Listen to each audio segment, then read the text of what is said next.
Hi friends, this is Annie Grace, author of This Naked Mind, and I am answering questions of readers.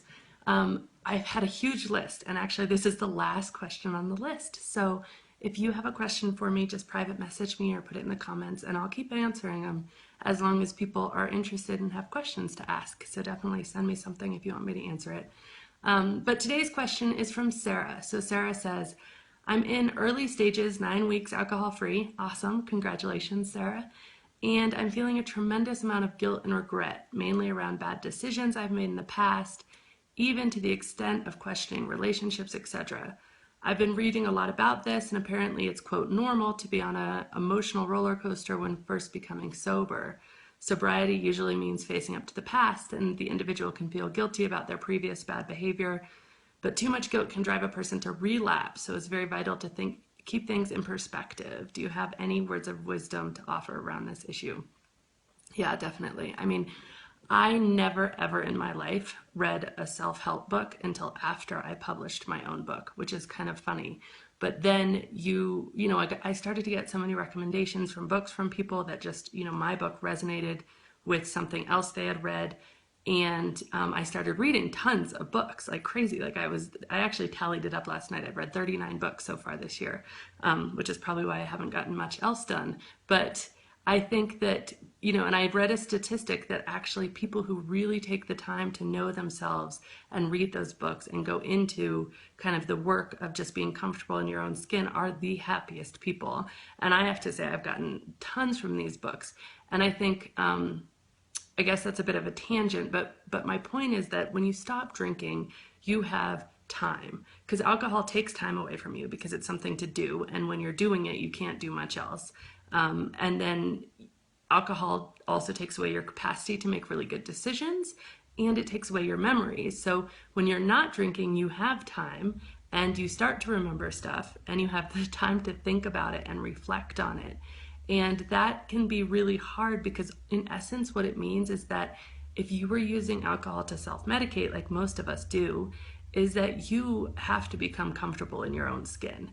And so it's like this triple whammy almost, because you've got all this time, you've got guilt and regret, and you're starting to remember things that you did during your drinking days. So there's a huge chance you don't feel good in your own skin. And then you compound that with the fact that the thing that you went to when you had those feelings of anxiety or guilt or remorse was alcohol, and you don't have that to do anymore. So my friend Lee, he calls it the white space. And how do you fill up the white space? And I think, really focusing on getting healthy inside yourself is really important. So that's kind of what I'm going to focus on today. But I will tell you, Sarah, like I am hit with waves of regret, like years later. Like 2 days ago, I woke up and our neighbors are moving. And so they left, and it was moving day, and the new neighbors are coming in. And I just was thinking about it, and we moved, I don't know, it's been a few years. And I was like, oh, but I was drinking when we moved. And I was thinking about it. Definitely, it was like moving day. So you're drinking, it was kind of day off work, whatever.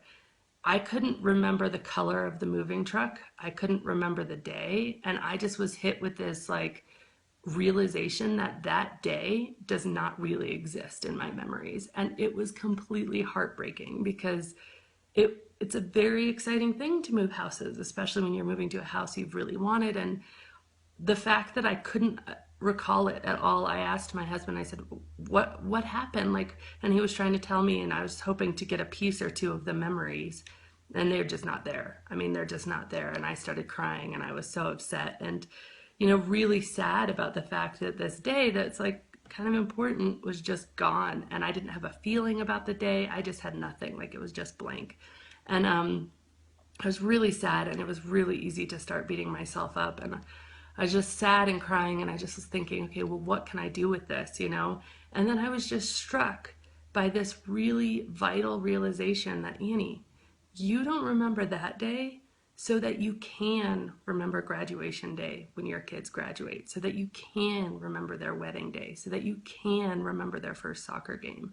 You don't remember that day so that you can remember all the days that are coming. And it was this moment of, oh, I see. So often we're caught on the wrong side of the tapestry. We're on the making side where all the threads are and all the string is and all the chaos is. And we can't see what's happening. And then sometimes in our lives we get glimpses of the other side and we realize, oh, that mess, that was creating this. Wow, that's big. That's a really cool thing. But I will say that that thought that came into my mind and reversed my thinking and my guilting and my self-loathing and my beating myself up, that's been a journey for me to be able to have that type of thought and then to be able to have the freedom and the gratitude that, okay, it sucks not to remember that day. But honestly, of all the things in the world that could be, like that's not that big of a deal. And thank you that now I am able to remember all these days going forward. And thank you that it's painful that I don't remember that day. Thank you that it's painful because now I know without a shadow of a doubt that I want to remember my kids' graduation, that I want to remember their wedding days, that I want to not be drunk at their football games and not remembering their first touchdown, like thank goodness that that happened. And so I think that perspective and getting that perspective, it took work, it took effort for me to really learn what I was thinking and to be able to try to see the positive in it. And I think that means getting to know you. You have time. And now that you're not drinking, it's important to get comfortable in your own skin. And since you have so much time and you don't want to relapse, this is a point in your life where it feels prickly and it feels awkward, but it's a beautiful time because you are incredibly motivated to learn about yourself and to learn how to live gracefully and joyfully and naturally in this world. And there's going to be few times in your life where you have this much motivation for change. And that's such a beautiful thing. So there's so many resources. I'll just share two books that I'm reading right now that I really enjoy. So I'm reading Awaken the Giant by Tony Robbins. And it's really good so far. I'm only like 100 page in. It's a beast of a book, but it's good on a lot of levels. One, it has a lot of the same ethos as This Naked Mind, the idea that one decision can change your whole life, the idea that your brain has neuroplasticity, you can change your happiness levels, all of these things. And he wrote this book a long time ago, and I'm pretty surprised I hadn't read it before, but again, a reader recommended it, and I would say really good book just in learning that you can change, learning to let go of your thoughts, learning to be aware of your thoughts, and realizing the incredible power you have within yourself to really be happy and put these good things out into the world. And then the other book I'm reading right now, it's called The Dark Side of the Light Chasers. And I'll put both of these in the comments below, but it's about just getting to know yourself. And I'm not all the way through it, but it's really cool because this book talks about all that shit, all that crap, all that misery. That's part of it. That's part of the path. The fact that I was drunk on moving day and I can't remember it, like that's part of the path. And it's so easy to beat ourselves up. It is so easy and it's so unproductive. And the first year that I stopped drinking, when the euphoria kind of wore off, I had to realize that I was literally addicted to beating myself up. I was addicted to worrying. I thought, okay, if I worry about this, there's a chance it won't happen. And if I beat myself up enough about whatever it is, then I won't do it again. It never worked. It doesn't work. You cannot guilt yourself into change. You cannot guilt yourself into, better behavior. It really doesn't work. And even if it works for a very short amount of time. There's dozens of studies that support this. So what I would recommend, Sarah, is that at an absolute minimum in your journey right now, not only look at it as this beautiful time of change, and although it can feel prickly, it is an incredible gift. But set this as a goal for yourself. At an absolute minimum, you need to treat yourself like you would treat someone else. And the terrifying truth, and I think it's a reason that we have so much heartache in this world and so much depression, is that we don't do that. We treat ourselves like shit. We talk to ourselves like we're nothing. We say the worst things to ourselves. And it's incredible when you start to realize that, because at a minimum, so what I want you to do is start to listen to the things you're saying to yourself. And how you know that this is happening is you start to feel guilt or you start to feel anxiety, and then just stop and say, okay, what did I just say in my mind? Like for me, it would have been, oh, Annie, God, what was wrong with you? Why did you have to drink so much that you can't even remember moving day? Write that down, write whatever it was that's making you feel that guilt or that anxiety, write it down. And then in that moment, read it and say, would I say this to a stranger? Would I say this to a friend? You wouldn't. And you'll be appalled when you see that perspective change. Because so do that, and then really strive not just to treat yourself like some other person, but to treat yourself as if you're one of your children. And so I don't know if you have children, but if you don't, pretend you do, or a niece or a nephew, but treat yourself with the same love, compassion, and forgiveness and understanding that you would treat a child. And I realize this is much easier said than done.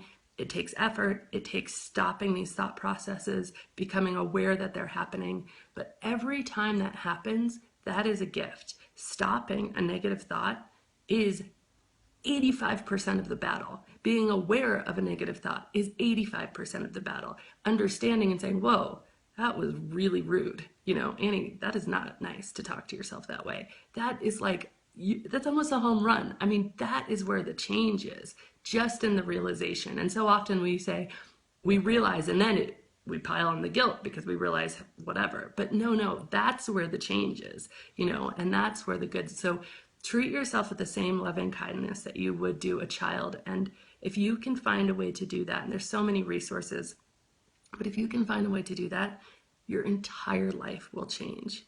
Everything will change. Be nice to you. And then it has these phenomenal ripple effects on everyone else around you and everyone else in your life. So that was a phenomenal question, very timely considering my own little bout of guilt and remorse this week. So thank you, Sarah. And again, this is Annie Grace, author of This Naked Mind. If you do have any questions, that was my last question. So please do post them below, message me, and then I'll come back on Monday if I get any and I'll answer more. Have a great day.